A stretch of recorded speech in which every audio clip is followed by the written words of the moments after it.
Hello, ladies and gentlemen. Welcome to episode 9 of the Sea Battles series. Today's story is titled Admiral David Farragut.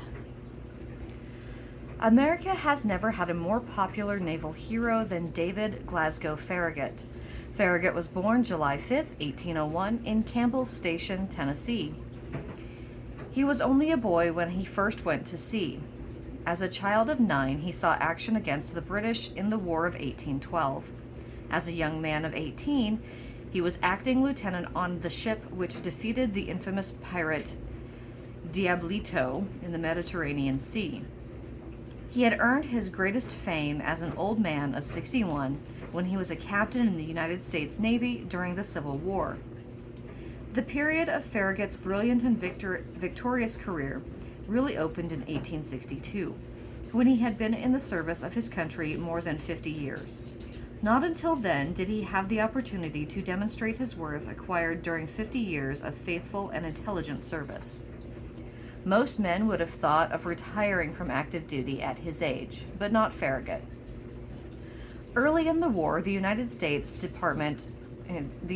War Department realized that the Union needed control of the Mississippi River, but the Confederates held the river from Memphis to the Gulf of Mexico, and they used this stretch of the river to ship supplies to the front lines from the southwest. The Federal Naval Board had a plan for an attack against New Orleans, the center of the Confederate shipping. The plan called for running a fleet of wooden ships past Fort Jackson and Fort St. Philip, the sea defenses of New Orleans. The river obstructions would be penetrated. Then the fleet would attack the Confederate fleet and capture Crescent City. The plan was bold and difficult. It required a brilliant and persevering officer to execute it. The board unhesitatingly elected Farragut. So, on January 9, 1862, Farragut was appointed to the command in the Western Gulf blockading squadron as Admiral. He sailed from Hampton Roads early in February in his flagship, the Hartford. At Ship Island, he was joined by 27 ships, among which were sloops of war, gunboats, and 21 mortar schooners. An army of 15,000 soldiers under General Butler was to follow the fleet in transports and hold the captured places. The Confederate defenses which Farragut proposed to attack were formidable. The mouth of the Mississippi spreads out into 5 passes, or channels. At that time, these were extremely difficult to navigate because of large deposits of sand and mud brought down by the river. At a bend in the stream, 20 miles above the passes, 2 powerful forts defended the approach. These defenses had 115 guns and were garrisoned by 1,500 soldiers.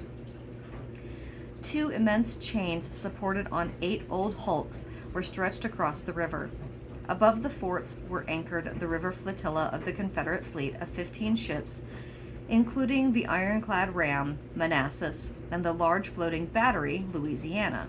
100 miles further up the stream lay New Orleans. Farragut first had to pass the sandbar at the mouth of the Mississippi. Some of the heavier ships ran aground several times, and the Mississippi herself was dragged by tugboats through a foot of mud. For 2 weeks, the tugs struggled to work the Pensacola across, and the passage of the Brooklyn took a week. The Colorado could not get over at all. Once on the other side of the bar, the ships steamed up the river to within 3 miles of Fort Jackson. They spent days camouflaging their mortar schooners, hidden under the trees whose branches hung well out over the water, and with their projecting masts and rigging camouflaged by boughs tied to them. The schooners were moored within 2 miles of the fort, yet were entirely out of sight. On the morning of April 18th, Farragut's bombardment began. The battle raged all day. When night fell, the firing stopped, but the Confederates sent a fire raft down the river toward the Union fleet.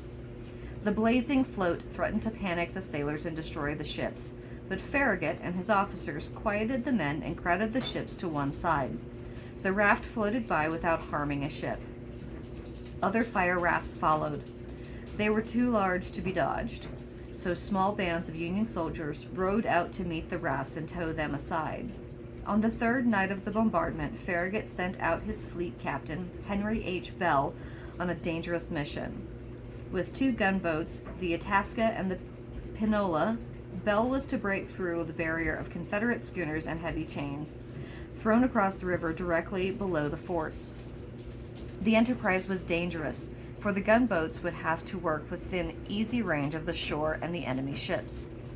Captain Caldwell ran up alongside one of the hulks supporting the chains and boarded her preparatory to slipping the chains and firing her. But they were slipped off by an over-anxious sailor without his knowledge, and the hulk's anchorage gave way. Both ships drifted aground under the forts. In this disastrous position, under treacherous fire, the Itasca was forced to wait for the Pinola to come to her rescue. Then she backed out, and Captain Caldwell ran his gunboat up the river through the gap that had been made in the chains. After coming some distance, he turned about and bore down at full speed upon the portion of the barrier that still remained. His bow caught the chains, lifted them 3 or 4 feet out of the water, and broke them. He and Captain Crosby then rejoined the fleet below. On the night of the 6th day, Captain Caldwell once more went up the river to see if the gap was still open. Finding it open, he returned and reported the news to Admiral Farragut. The next move was to dash past the Confederate fleet and shore defenses. Careful preparations for the dash had been made. The hulls of the Union ships had been smeared with mud out of the river bed to make them less visible, and the decks were whitewashed so that they could be seen by the sailors at night. Bags of sand and rolls of sail protected the exposed machinery and important ship's parts. All the higher spars and unnecessary rigging were sent ashore. Force pumps and engine hose were made ready. Ladders were thrown over the sides to assist the carpenter's mates in stopping holes. Tubs of water to extinguish possible fires were placed on deck, while grapnels were put in the small boats for boarding enemy ships. When the night of the dash came, the fleet steamed silently up toward the forts, but it was detected by enemy lookouts, and Confederate bonfires were lighted all along the shore. A fleet of fire rafts were sent down to meet Farragut's ships. Farragut knew now that he had to fight openly. In single file, the Union ships approached the gap that had been made in the line of old hulks. As they did so, their mortar schooners opened up a heavy fire upon the forts. Leading the 3 divisions was the little Cayuga. When she came abreast of the forts, they opened fire on her. The air was filled with shells, which almost blinded her pilot in the forecastle as he tried to see his way. He turned in close under the walls of Fort St. Philip, so that most of the intense enemy fire passed through his rigging, which was badly shot up. The hull was hardly touched. After passing the last battery and thinking himself clear, Lieutenant Perkins, the pilot, looked back for his sister ships. Seeing none, he thought they must have all been sunk in front of the forts. Believing himself alone, the commander of the Cayuga steamed on ahead, straight into the 11 gunboats of the enemy that began to bear down upon him. It seemed like suicide. 3 of the Confederate steamers attacked the Cayuga simultaneously and attempted to board her. But when the nearest was within 30 feet, the little ship trained her 11-inch gun upon her and crippled her so badly that she was set afire and had to run ashore, where she soon burned to the ground. The second enemy hauled off after a shot from the Cayuga's Parrott gun had lodged in her bow. Only one was left. Perkins decided to board this ship, but just as his sailors rushed forward, they saw the Union ship Varuna appear, firing her guns rapidly into the Southerner, who precipitatedly retreated. With this assistance, the Cayuga was saved, for the other Confederate vessels had held off and gave their undivided attention to the newcomer. The Varuna steamed in among the enemy ships, firing her guns with such efficient aim that soon the enemy was retreating up the river. Unsupported, the Varuna pursued, but in her tracks, hidden in the darkness, steamed the Confederate gunboat Governor Moore. Cunningly, this ship hoisted at her masthead a white light with a red one at her peak, the distinguishing lights of the Union vessels, hoping to make the Varuna believe she was followed by a friend. Lieutenant Cannon of the Governor Moore raced under full steam after the Varuna. Slowly he gained. At last he ran her down, hauling in his Union lights. He opened fire, and the duel began. Twice the Governor Moore rammed the Union ship. The Varuna began to fill with water, but she threw 3 shells into the larger ship and set it to fire.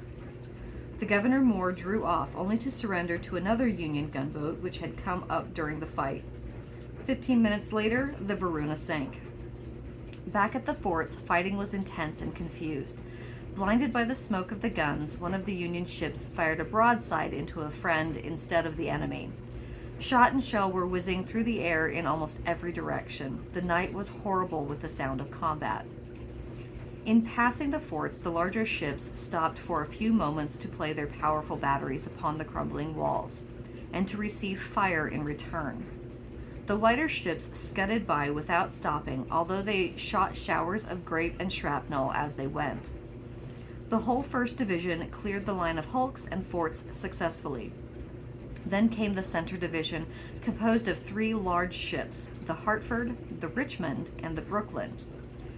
Barely had the Hartford, bearing Farragut, come abreast of the forts than a fire raft came down the river directly toward her. To avoid the raft, she ran aground under the batteries of Fort St. Philip. The guns of the enemy works were lowered, and as she lay there helpless, the flagship was subjected to a withering fire. "We seemed to be breathing flame rather than air," Farragut said afterward. The Hartford retaliated as well as she could. The Confederate tug brought up the fire raft and set the Union ship on fire.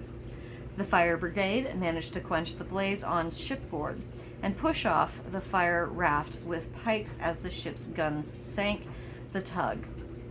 A few minutes later, her struggling engines succeeded in backing the Hartford out into deep water. She headed round upstream again and followed through the gap in the hulks after the other Union ships. Another 14 of the Union craft passed clear of the Confederate obstructions. Only the reckless Varuna was lost. The feat had been accomplished. Farragut had brought his fleet of wooden vessels past the formidable forts and equally formidable river obstacles with a loss of only 1, and 37 men killed and 150 wounded. All day of the 24th, the fleet anchored off the quarantine station to review damage and make repairs. The next morning, they steamed up the river to English Turn, where the 2 Confederate river batteries of Chalmette and McGee were silenced. The capture of New Orleans. As the Union fleet neared New Orleans, they were greatly impeded by all kinds of wreckage set down from above. Worthless old scows and ships loaded with tiers of burning cotton bales floated downstream. As the invaders came within sight of the city, they saw that the levee was on fire. Ships, cotton, coal, lumber, and warehouses were all ablaze, but Farragut's fleet got through. Farragut then sent a force of 250 Marines with 2 howitzers under the command of Fleet Captain Bell to the City Hall. They drew up and trained the guns on the front of the building. A crowd had gathered back of them, and angry shouts and protestations filled the air when 2 Union officers went calmly upstairs, pulled down the state flag, and ran up in its place the Stars and Stripes. New Orleans had surrendered. In the meantime, the garrisons of Forts Jackson and St. Philip had mutinied. Taking advantage of the confusion among the Confederates, Commander Porter, who had stayed behind the main fleet with his mortar schooners, attacked and captured the works. The defending enemy ships were taken, and Farragut had these sent down the river for the troops of General Butler, who was to follow him with a body of soldiers. Several of the ironclad rams were destroyed in the general cleanup process that went along the river between the mouth and New Orleans. The Mississippi was burned by the Southerners themselves and came floating downstream in a mass of flames as Captain Lee started up the river to seize her. The fall of the Queen City was the end of Confederate hopes on the Mississippi front. After the surrender, the panic extended far upstream. The two forts at Carrollton, 8 miles above, were abandoned, and the guns spiked before the Union boats appeared. Farragut was now in favor of returning down the Mississippi and making an immediate attack on Mobile, but the government wanted the fleet to continue up the river to join the Union flotilla under Flag Officer Davis, which then lay 900 miles above the mouth of the stream. In vain, Farragut tried to convince his superiors in Washington that his force was inadequate, that the high bluffs above New Orleans were strongly fortified and would require a military operation to reduce them. To make matters worse, the waters of the river were beginning to fall, leaving sandbars. If he should succeed in going above Vicksburg, he saw no way of getting down again until the following spring. At 2 o'clock on the morning of June 28th, the squadron of 11 ships got underway. The mortar schooners had come up, and it was only a short time before these were put into action. The mortars opened up first on the earthworks, and then the gunboats fired broadsides. The ridge of bluffs sent a sheet of fire as their batteries thundered from one end to the other, and grape and shrapnel and balls came cutting down in the midst of the ships. The Hartford passed at slow speed, firing her guns with deliberation. The high works of the enemy were not an easy mark. From time to time she found herself forging too far ahead of her consorts. She would wait for them to catch up. The batteries of the outlying defenses were silenced quickly. In 2 hours, the first divisions of the fleet had passed, but misunderstanding the orders, the 3rd Division dropped down the river. Farragut finally joined Davis' flotilla a few miles above Vicksburg. Davis met him after his victory at Memphis. As the combined fleets lay at anchor, news reached them that the Confederate ram, Arkansas, built to destroy the Union squadrons, was in Yazoo River. 2 ships were sent to reconnoiter. About 6 miles up the Yazoo, they met the ironclad coming at full speed. Realizing that they couldn't fight the monster, Union ships retreated, keeping up a continual fire from their stern guns until they got away. Warned of the approach of the Arkansas, the Union fleet made hasty preparations to meet her. As their fires were low, there was no time to get up steam, so they waited where they were and prepared to fight. The ram came downstream under full pressure. Past the line of Yankee ships she puffed, firing her guns. The Union broadsides trained on the ironclad ship thundered viciously. Their projectiles rained against her armor, but all that the grape and shrapnel in that fusillade could do was to puncture her smokestack like a sieve and tear her flag away. Bullets striking elsewhere merely flattened out or broke in bits on her plate. Making no effort to turn about and attack her enemy, the Arkansas went on to Vicksburg for protection under the guns of the fort. However, 3 weeks later, in attempting to reach Baton Rouge, her machinery broke down and she ran aground at the mercy of the Union ships. Her commander set her afire. Farragut again passed the fortifications of Vicksburg with his ships. He continued downstream to New Orleans. Here, on August 12th, he received his commission as Rear Admiral and was the first officer in the United States Navy to hoist his admiral's flag. As most of his vessels needed repairs and provisions, he steamed down to the Gulf of Mexico, where, in the harbor of Pensacola, his fleet spent the rest of the summer. Port Hudson and Mobile Bay. During Farragut's stay at Pensacola, the Confederates strengthened the defenses at Vicksburg and Port Hudson, their last 2 important positions on the Mississippi. The Admiral returned to New Orleans to organize his forces and make a quick attack. Before his ships could move upstream, he had to wait for higher water and General Banks' troops. At last, the army arrived, but was not ready to fight till late in February. Then, when General Banks had assured Farragut that his soldiers were prepared, Farragut made plans to move. Leaving the soldiers to move along the shores, parallel with his squadron for attack in the rear of the enemy batteries, Admiral Farragut weighed anchor on March 14th and steamed up to within 7 miles of Port Hudson. There his ships anchored off Prophet's Island. Port Hudson was in a sharp bend of the Mississippi. The high bluffs on the east side of the stream, covering the approach of the town for a mile and a half from below, were full of open and masked batteries which could hit any ship passing them. The strong current that swept around the curve of the river formed a deep channel under the bluffs, while on the opposite side were dangerous shoals and eddies. If vessels coming upstream did not place themselves directly under the fire and defenses of the heights, they had to run through shallow water that could send them aground. Farragut's squadron consisted of 4 warships, 3 gunboats, and a few mortar schooners. The schooners were to run ahead and open fire to screen the other ships while they passed. The heavy boats were ordered to lash gunboats to the port side so that they could be rescued in case of accident. After dark, the Hartford signaled the squadron to form in line behind her. Answering lights showed that all were in position, and then the flagship slowly steamed upstream.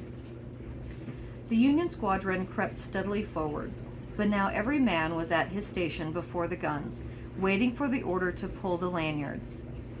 All at once the shore opposite them opened fire, and shots spattered into the water all around the Yankees, sang through their rigging and cut down some of the men. Quickly the squadron fired back. The flagship passed close to the shore. A Confederate officer, seeing Farragut and the 2 officers on the poop deck, fired at the Admiral. The gun missed fire, and when he tried to fire again, he was hit by a musket shot from the ship. Farragut wheeled around to see who had saved his life. The young man who had disobeyed a hold fire order to protect the Admiral was his own son. Up in the mizzen top of the Hartford, the pilot had stationed himself at one end of a speaking tube connected with the steersman's wheel far below. On account of the smoke, the steersman couldn't see anything. As the pilot high over his head called out, "Starboard!" or "Port!" he turned his wheel. Finally, the Hartford and her consort steamed around the bend in the Mississippi past the last of the enemy's defenses, dropping anchor above Port Hudson. Farragut looked back downstream for the rest of his squadron. He didn't see any ships following him, but he could hear the heavy rumble of guns. Finally, he spotted a burning ship through the smoke and clouds. It was the Mississippi. The Mississippi was the last Yankee ship to reach the dangerous bend in the river. As she attempted to round it, she ran aground. For nearly an hour, Confederate troops raked her. Finally, the commander ordered his crew to the lifeboats and set her on fire. Her crew pulled away to safety just as she blew up. The Richmond rounded the bend safely, but as she started to pull away, a cannonball struck her steam pipe and upset the safety valves. She couldn't make headway against the current, so she drifted out of action. Admiral Farragut was now alone on the hostile river, with only the companionship of the gunboat lashed to his ship's side. Below him lay Port Hudson. Above was Vicksburg, both towns filled with Yankee-hating Southerners. Figuring that the remainder of his squadron had probably not been able to get by the enemy's river defenses, Farragut sent a message to General Grant's land forces who were in the vicinity. Grant helped him to supply his ship. For 2 weeks, Farragut patrolled the river near Port Hudson, silencing the weak batteries he met. When he reached Port Hudson in early April, he tried to locate the rest of his ships. It was impossible to send messages by land, though, through the enemy's lines. So Edward Gabaudan, the Admiral's secretary, volunteered to go down the river alone. It was a dangerous trip that Gabaudan undertook. Providing himself with a pistol and a paddle, he crawled one night at dusk into a small camouflage dugout and pushed off into the swirling current among the numerous logs which were floating down the Mississippi. After an exciting trip, he reached Richmond. He sent a rocket into the air to signal Farragut, a few miles above, that he had passed the batteries of the enemy and could now deliver his dispatches. The following night, the watching admiral received the message that all his squadron except the Mississippi were awaiting his commands in the lower water. Shortly after the fall of Vicksburg and Port Hudson, Farragut turned over the entire command of the river fleet above New Orleans to Rear Admiral Porter, and about the first week of August sailed for New York in the Hartford. Now that the Mississippi was open, the government could attack the southern supply ports along the Gulf of Mexico. Farragut was sent in January 1864 to attack Mobile, the second most important shipping center. The defenses of Mobile had been strengthened, and for 6 months all Farragut could do was blockade the port. He assembled his fleet while Mobile strengthened her guard. Finally, on August 5th, Farragut was ready to attack. The defenses of the bay were formidable. The only deep water channel for the passage of ships lay directly under the guns of Fort Morgan. Across the entrance from Fort Gaines to the edge of the channel, the enemy had driven a double line of huge stakes, and in the channel itself they had made defensive measures doubly sure by sinking a triple row of torpedoes. In the harbor above Fort Morgan lay the Confederate squadron, commanded by Admiral Buchanan. It consisted only of 3 gunboats and the ironclad Tennessee, an improvement on the Merrimac, and the most powerful craft of its kind in the South. This flotilla was considered ample to protect the city. Admiral Farragut had a fleet of 21 wooden vessels and 4 monitors patterned after Ericsson's famous ship. Lashed together 2 by 2, the ships were to sail in pairs. A large man of war, the Brooklyn, headed the line. Farragut's flagship, the Hartford, came next. At daylight the next morning, the Union ships staggered forward. Farragut had taken his stand in the rigging close under the main top, where he could see the course of the fight. As they approached the enemy defenses, the Tecumseh